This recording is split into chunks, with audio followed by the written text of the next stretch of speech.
guys, Evans with Z111 here today, and I'm bringing you a video on anime. I did one of these last June, and a lot of people actually liked it. They liked hearing what I was watching and the thoughts on what I was watching, so I figured I might as well do another one, because the spring season of anime in 2015 has started, and there's quite a few interesting ones this time around.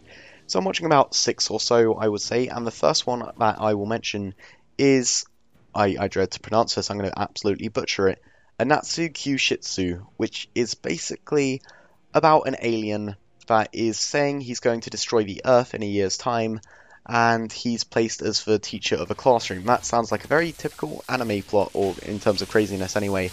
But the classroom is basically a class of misfits, and they're all tasked with killing this alien. And you think, oh, that can be simple, they could just shoot him or stab him when he's asleep. But he is like a super alien. He moves at Mach 20, which is a ridiculous speed. He's just incredible, and none of them can kill him. They have to come up with really cunning ways to try and kill him, and it's really serious and stupid at the same time, which is something only anime can really pull off successfully, but I'm liking it so far. Second of all, I'm watching Death Parade. Death Parade, in a nutshell, every time two people die with each other, they get sent to this little cafe. In this cafe, they need to play a game which decides whether or not they are reincarnated, or whether they're sent to hell, or the void as they call it in the anime. So the characters are playing a game against each other, and this gives a chance for the owners of the cafe, or the people working there, to judge whether or not these characters are...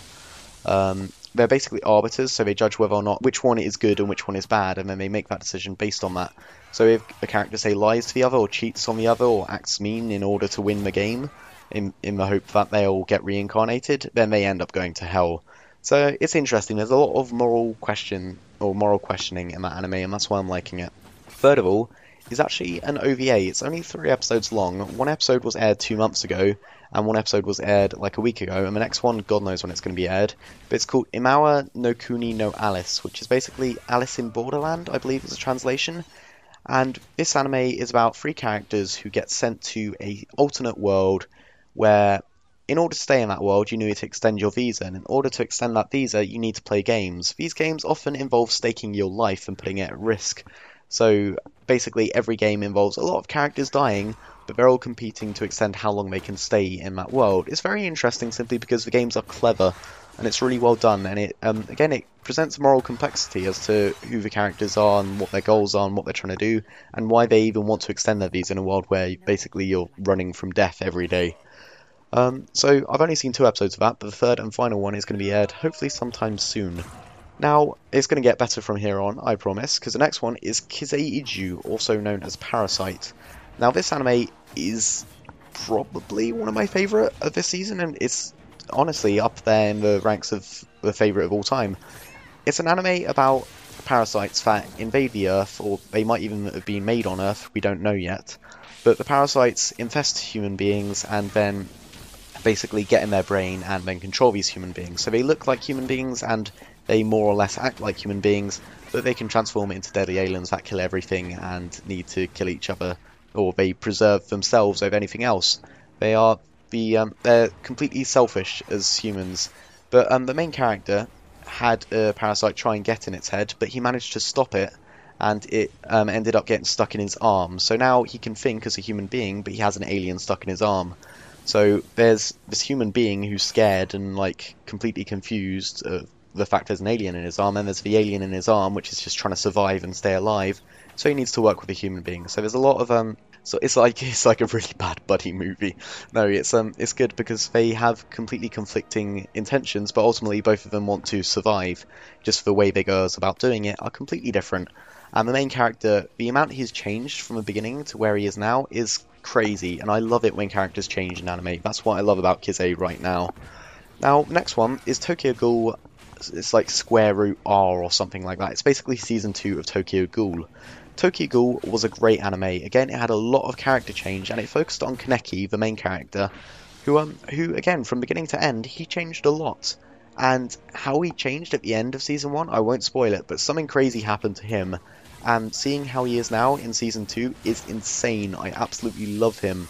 And the good thing about this anime is season 2, it's not just focusing on Kaneki, it's focusing on everything else. Tokyo Ghoul, if you didn't know, it's an anime about ghouls that have invaded Tokyo, as you can probably tell from the title. but they are trying to coexist with humans. But ultimately, humans do not like ghouls, and ghouls do not like humans. So there's a lot of wars that take part, and there's battles, and there's like a human association called the Doves who are trying to take down the ghouls, and there's ghoul associations who are trying to override humans. There's like a war between the two races with really strong characters, a lot of plot, a lot of death, and a lot of cool fights. That is why I like Tokyo Ghoul Season 2. And finally, last but not least, is Season 3 of Kuroko. I am crazy about Kuroko. I'm absolutely loving it. And it's Season 3, it's just Kuroko. It's great. Kuroko, if you didn't know, there's a team of basketball players, all of which are extremely talented and have special abilities. A special ability, for example, Kuroko has the ability to pretty much be undetected by other basketball players. So when he's just on the field, if someone passes to him, the other players get confused at where the ball has gone. And then there's people like Midorima, who can basically get or score a hoop from absolutely anywhere on the court. And they all have these like unique abilities and powers, but it's justified. They explain how the moves work, and it actually makes sense. So it's not just, oh, they have superpowers. It's just that they're super talented and all excel in one area of, or they have one characteristic that is really strong. And Kuroko is great because the animation quality and the character design and the writing is just so well done. Kuroko is definitely one of my favourite animes of all time. One of my favourite anime of all time, because that's how you say it correctly when it's in plural form. But yeah, that is the current anime I am watching. So let me know if you've seen any of these, and please, if you like reading the manga, or you've read ahead, or you know spoilers of any kind, do not spoil it for me, but just discuss. Say what your favourite? Don't know what accent that was. Say what your favourite anime of this season is. Let me know what you're watching, and let me know, just how you're liking it. Until then, it's been me, Evans with Z111. Please let me know if you want to see more videos like this, where I talk about things that aren't games. And yeah, this is me out. Peace.